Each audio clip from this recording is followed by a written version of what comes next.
श्रीमद भगवद्गीता अध्याय 2 त्यातील श्लोक क्रमांक 54।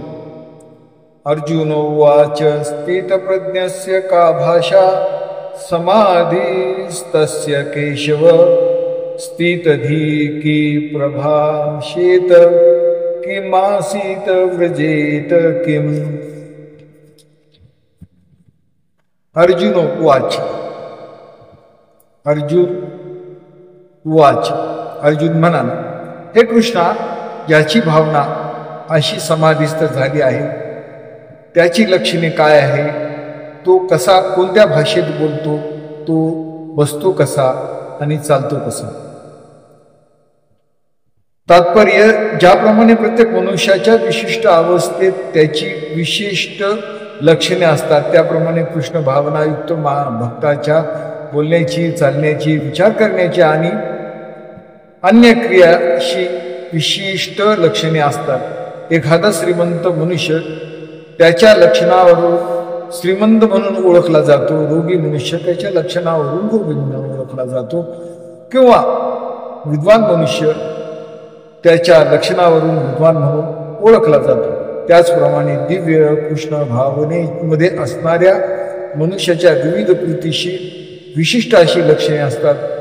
भगवद्गीतेच्या आधारे मनुष्य अशा प्राण्याची विशिष्ट लक्षणे जाणू शकतो। सर्वात महत्त्वाची गोष्ट म्हणजे कृष्ण भावनेतील मनुष्य कसा बोलतो, कारण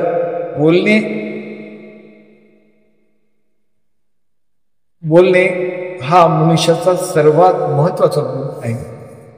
असे सांगितले आहे की मूर्ख मनुष्य बोलत नाही तोपर्यंत त्याला आपण ओळखू शकत नाही। निश्चितपणे उत्तम वस्त्रे प्रदान केलेला मनुष्य बोलत नाही तोपर्यंत त्याच्याशी काही जाणता येत नाही। तथापि ज्या क्षणी तो बोलतो त्याच क्षणी त्याचा स्वभाव प्रगट होतो। कृष्ण भावना भावित मनुष्याचे मुख्य लक्षण म्हणजे तो केवळ श्रीकृष्ण आणि त्याच्याशी संबंधित असलेल्या गोष्टीविषयीच बोलतो। त्याची इतर लक्षणे खालीलप्रमाणे आपोआप प्रगट होतात।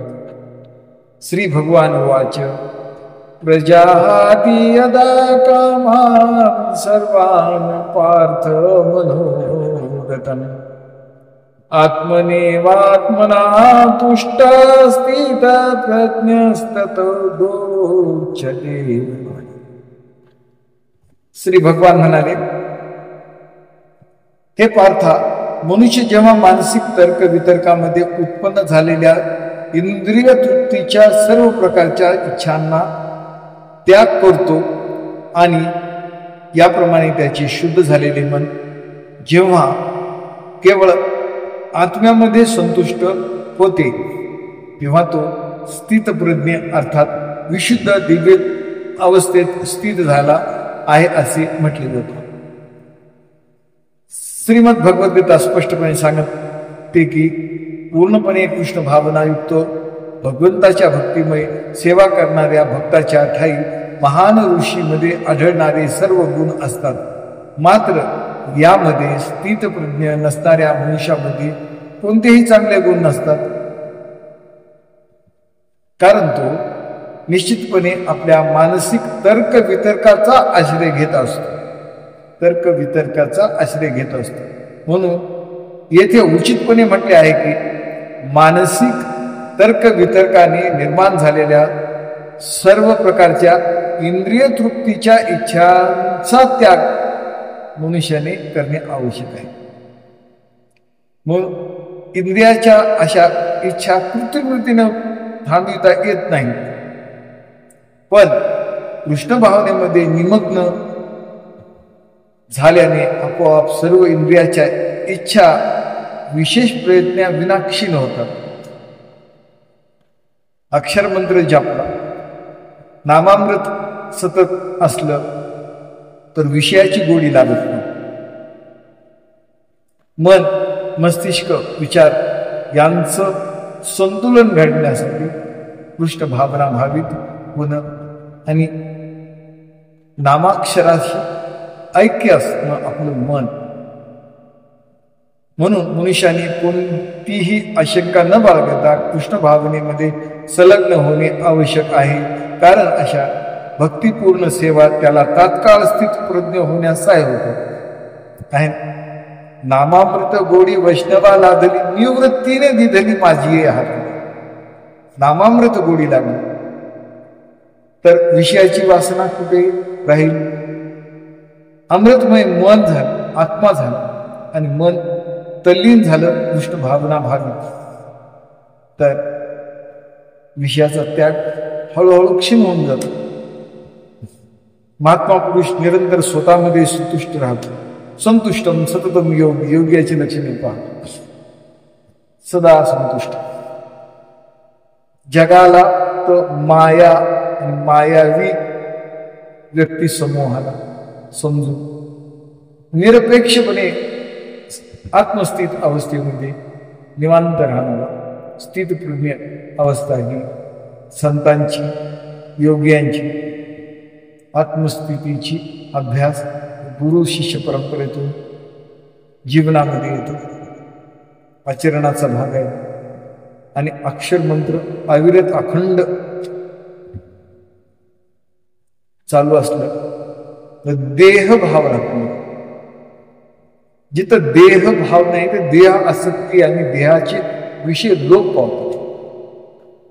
आत्मस्थित भगवंत आणि मी आणि भगवंत नाही, एकोहम बहुश्याम.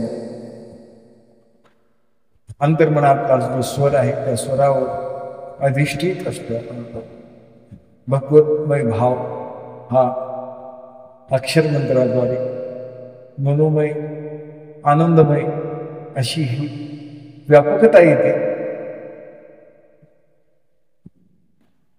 अशा स्थितप्रज्ञ व्यक्तीला तुच्छ भौतिकतेपासून निर्माण होणाऱ्या विषय कामना नसतात, किंबहुना तो भगवंताची नित्य सेवा करण्यात आपल्या स्वाभाविक स्थितीमध्ये सतत आनंदी होतो. संतुष्टम सततम योगी, योगीचे लक्षणच निरपेक्ष, निराभास, निरपेक्ष, निर्लोभ, निर्द्वंद्व, निरंजन मूर्ती अशी योग्याची स्थिती असते.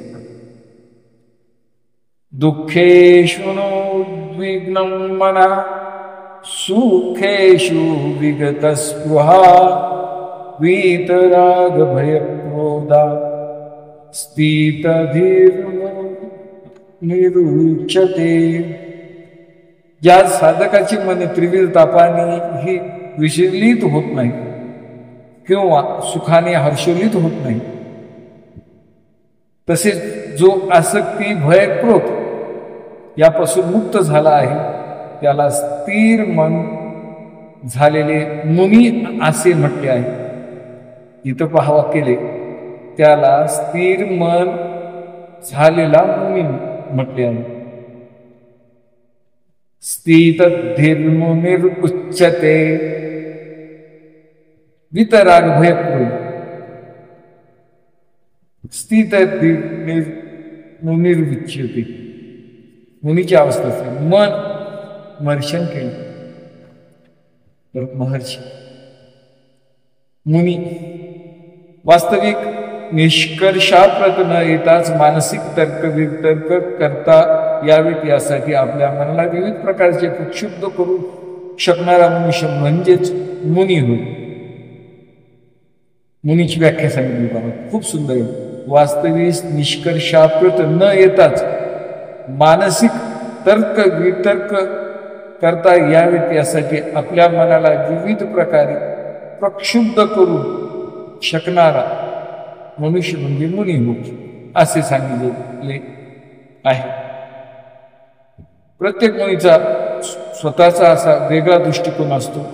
जोपर्यंत एक मुनी इतर मुनीशी मतभेद दाखवू शकत नाही तोपर्यंत खऱ्या अर्थाने त्याला मुनी म्हणता येत नाही. नासाश्रुष्वीर्यस्य मतं न भिन्नम्. मात्र या ठिकाणी भगवंतांनी सांगितली की स्थितिधी मुनी हा साधारण मुनीपेक्षा वेगळा आहे. स्थितिधी मुनी हा नेहमी कृष्ण भावना भावित असतो, कारण त्याने कलात्मक तर्कवितर्काचा पूर्णपणे त्याग केलेला असतो. त्याला प्रशांत निश्चेषण मनोरथांत असे म्हटले जाते. याचा अर्थ त्याने मानसिक तर्कवितर्काची पातळी पार केलेली असते आणि तो वासुदेव भगवान श्रीकृष्ण हेच सर्व काही आहे या अंतिम निर्णय आलेला असतो. वासुदेव सर्वमिती स महात्मा सुदुर्लभा. त्याला मनी किंवा मनामध्ये दृढ झालेला असे म्हटले जाते. असा पूर्णपणे कृष्ण भावना भावित झालेला मनुष्य त्रिविध तापाच्या आघाताची मुळीच क्षुब्ध होत नाही, कारण तो सर्व दुःखे भगवंताची कृपा म्हणून स्वीकारतो. सुखासो दुःखासो. पहिलंच वाक्य आहे त्या श्लोकाचं. वीतराग भय क्रोध. मुनीची लक्षणे वीतराग भय क्रोध यांचं संतुलन करणं, निर्द्वंद्व राहणं ही मुनीची अवस्था.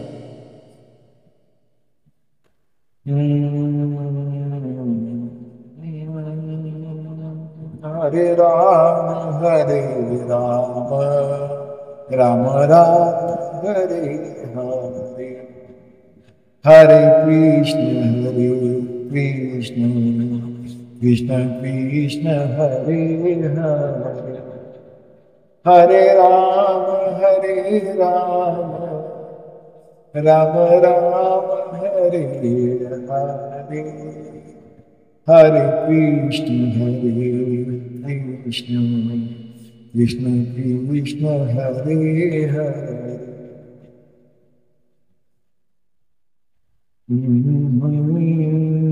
भगवंताच्या सेवेप्रत्यर्थ तो सदैव निर्भय आणि दक्ष असतो. तसेच तो आसक्ती आणि अनासक्ती यामुळे कधीच प्रभावित होत नाही. आसक्ती म्हणजे स्वतःच्या इंद्रिय तृप्तीकरिता गोष्टीचा स्वीकार करणे, अनासक्ती म्हणजे अशा इंद्रिय शक्तीचा अभाव. तथापि कृष्ण भावनेमध्ये दृढ असणारा भक्त आसक्त किंवा अनासक्त असत नाही, कारण त्याचे जीवन भगवत सेवेमध्ये समर्पित असते. यास्तव जेव्हा त्याचे प्रयत्न अयशस्वी होतात तेव्हाही तो मुळीच क्रोधित होत नाही. यश असो अथवा अपयश, कृष्ण भावना भावी मनुष्य नेहमी आपल्या संकल्पामध्ये दृढ असतो. भगवत भाव जे कार्य आहे भगवंताचं आहे आणि आपण दास आहे. गुरुदास्य, देवदास्य हे दास्यत्वाची गुणाची जीवनामध्ये आली तर दास्यत्व हे देहभाव राहत नाही. जे काम करायचं ते भगवंताचं, जे आहे ते भगवंताचं, असा हा भाव उत्कृष्ट आहे. आणि मनाला संगोपन करण्यासाठी, मनाचं संवर्धन करण्यासाठी, सत्वगुणाची जोपासना करण्यासाठी श्रीमद भगवद्गीता आपल्याला आचरण धर्म शिकवते. आणि या मानवीय जीवनामध्ये आपण भगवत नाम संकीर्तनाचा जो आनंददायक गोडवा, तेच परमसुख, तेच आनंदमय मनाचं उच्चतम अवस्था. नमस्कार. रामकृष्ण हरी. चॅनलला लाईक करा, सबस्क्राईब करा.